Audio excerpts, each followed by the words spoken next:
दोस्तों, बहुत समय पहले की बात है।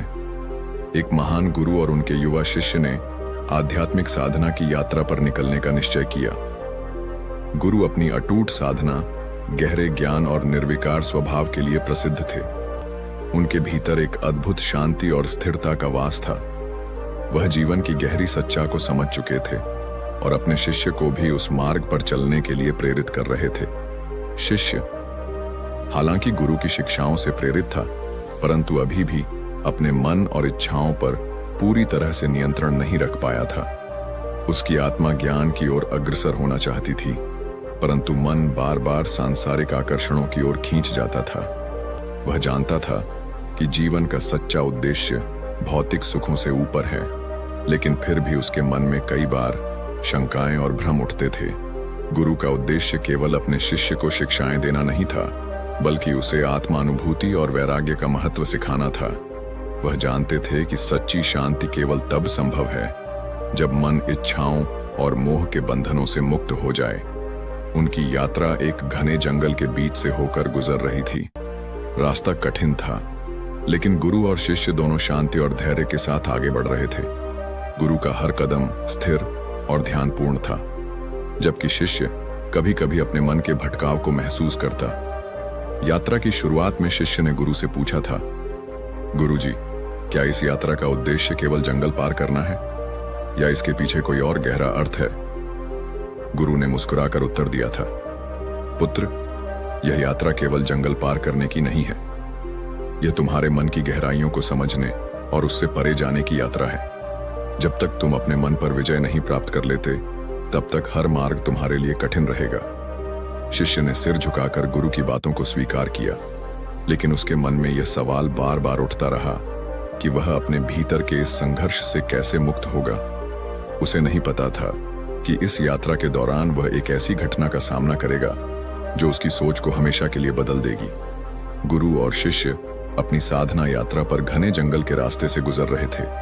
चारों ओर ऊंचे ऊंचे पेड़, ठंडी हवा और जंगल की अजीब सी खामोशी ने वातावरण को गंभीर बना दिया था। शिष्य कभी कभी गुरु को देखता और सोचता कि उनके भीतर इतनी शांति और स्थिरता कैसे है, जबकि उसका मन हर छोटी बात पर विचलित हो जाता था।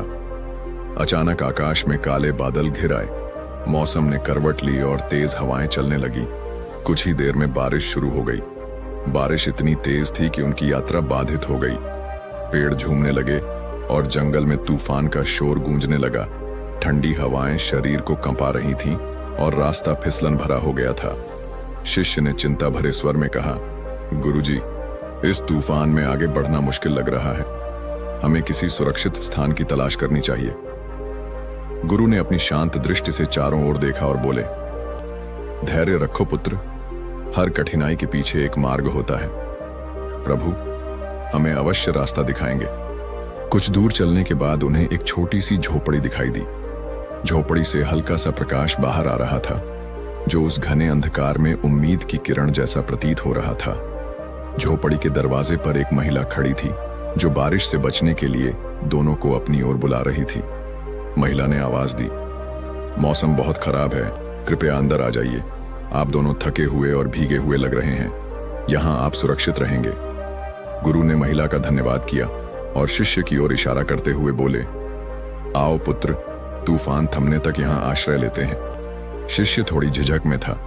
उसे गुरु की शिक्षा याद आई, जिसमें उन्होंने मोह और सांसारिक इच्छाओं से दूर रहने की बात कही थी। लेकिन गुरु का अनुसरण करते हुए वह भी झोपड़ी के अंदर चला गया। जैसे ही उन्होंने झोपड़ी के अंदर प्रवेश किया, उन्हें वहां एक गर्म और शांत माहौल मिला। महिला ने उनका स्वागत विनम्रता और आदर के साथ किया। उसने तुरंत सूखे कपड़े और गर्मागर्म चाय लाकर उनके सामने रख दी। गुरु ने उसे धन्यवाद दिया और चाय पीते हुए ध्यान में लीन हो गए। लेकिन शिष्य का ध्यान उस महिला की सुंदरता और उसकी विनम्रता की ओर खींचने लगा। उसका व्यवहार इतना मधुर और स्नेहपूर्ण था कि शिष्य उसके हर हाव भाव पर ध्यान देने लगा। झोपड़ी के बाहर बारिश और तूफान जारी था, लेकिन झोपड़ी के अंदर शांति का माहौल था। गुरु की आंखें बंद थीं और उनके चेहरे पर अद्भुत शांति झलक रही थी। दूसरी ओर शिष्य के मन में एक विचित्र हलचल शुरू हो चुकी थी। झोपड़ी में प्रवेश करने के बाद महिला ने गुरु और शिष्य का स्वागत बड़ी विनम्रता और स्नेह के साथ किया। उसने उन्हें कपड़े दिए और गर्मा गर्म भोजन परोसा। महिला का व्यवहार इतना मधुर और सरल था कि कोई भी उसकी ओर आकर्षित हुए बिना नहीं रह सकता था। उसकी सुंदरता और उसकी आवाज में एक खास सादगी थी जिसने शिष्य का ध्यान तुरंत अपनी ओर खींच लिया। गुरु चुपचाप भोजन कर रहे थे। उनके चेहरे पर एक गहरी शांति और संतुलन झलक रहा था। भोजन के बाद वे ध्यान में लीन हो गए। उनके लिए यह महिला केवल एक दयालु व्यक्ति थी जिसने उन्हें आश्रय दिया था, लेकिन शिष्य के लिए यह महिला धीरे धीरे उसके मन पर हावी हो रही थी। शिष्य ने खुद को बार बार समझाने की कोशिश की कि वह एक साधक है और उसे मोह और आकर्षण से दूर रहना चाहिए, लेकिन जितना वह खुद को समझाने की कोशिश करता उतना ही महिला की छवि उसकी आंखों में और गहरी बसने लगती।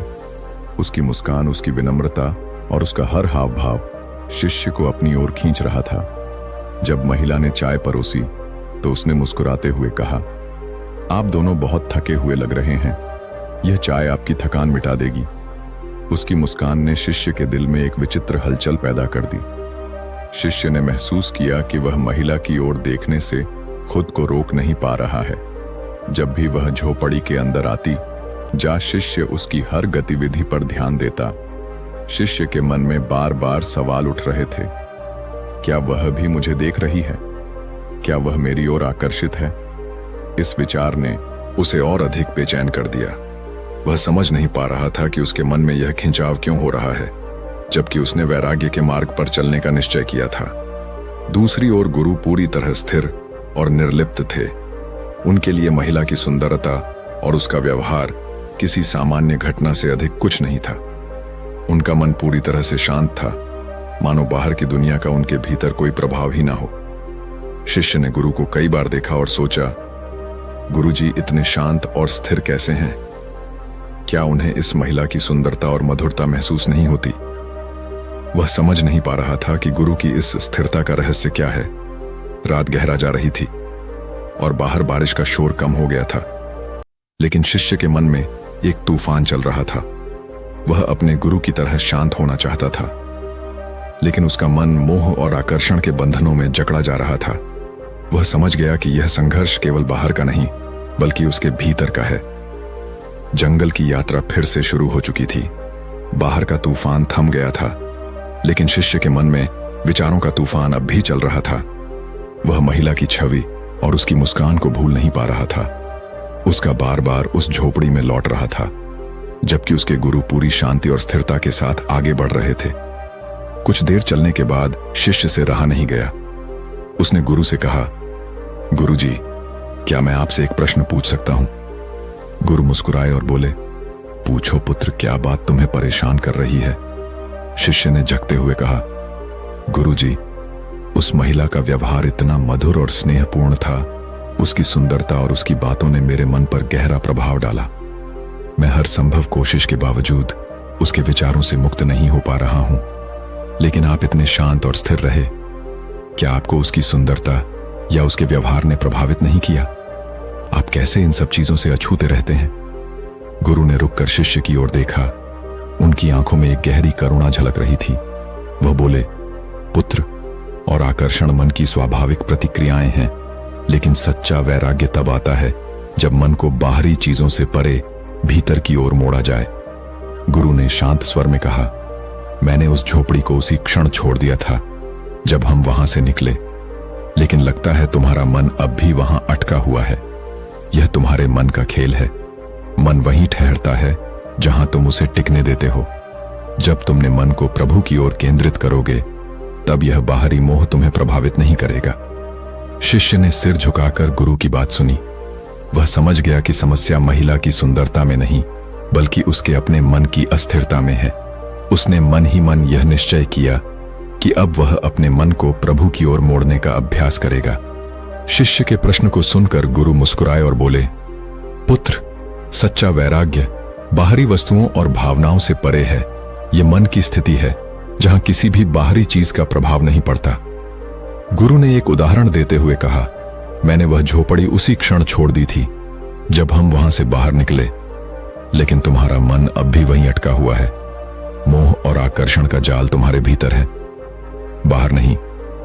जब तुम अपने मन को नियंत्रित करना सीख लोगे, तब बाहरी चीजें तुम्हें विचलित नहीं करें। गुरु ने गहरे स्वर में कहा, मन को प्रभु के चरणों में स्थिर करना ही सच्चा वैराग्य है। यह अभ्यास और अनुशासन से संभव है। यदि तुम अपनी चेतना को ईश्वर की ओर केंद्रित करोगे, तो यह मोह स्वतः समाप्त हो जाएगा। शिष्य ने सिर झुकाकर गुरु की बातों को ध्यान से सुना। उसने महसूस किया कि समस्या महिला की सुंदरता में नहीं, बल्कि उसके अपने मन की अस्थिरता में थी। अब उसने निश्चय किया कि वह अपने मन को प्रभु की ओर मोड़ने का अभ्यास करेगा। शिष्य को गुरु की बातें गहराई से समझ आई। उसने महसूस किया कि सच्चा त्याग बाहरी चीजों का नहीं, बल्कि मन के भटकाव और मोह का है। बाहरी सुंदरता और आकर्षण केवल मन की अस्थिरता को दर्शाते हैं। जब मन स्थिर होता है, तो यह चीजें अपने आप महत्वहीन हो जाती हैं। गुरु ने कहा, पुत्र, मन को इच्छाओं और मोह से मुक्त करना ही वैराग्य है। यह कोई बाहरी वस्तु का त्याग नहीं, बल्कि अपने भीतर के विकारों का शमन है। जब मन प्रभु में लीन होता है, तो बाहरी चीजें तुम्हें प्रभावित नहीं कर सकती। शिष्य ने गुरु के चरणों में सिर झुकाया और मन ही मन यह प्रण लिया कि वह अपने विचारों को नियंत्रित करेगा और अपनी चेतना को प्रभु में केंद्रित करेगा। इस कहानी से पाठकों को यह संदेश मिलता है कि जीवन की सच्ची शांति और स्थिरता इच्छाओं और मोह को त्यागने में है। आत्मिक शांति बाहरी त्याग से नहीं, बल्कि मन के अनुशासन और प्रभु से जुड़ाव से प्राप्त होती है। दोस्तों, ये कहानी अगर आप सबको अच्छी लगी हो तो चैनल को लाइक, सब्सक्राइब करें, अपने दोस्तों के साथ शेयर करें। पूरी वीडियो देखने के लिए धन्यवाद।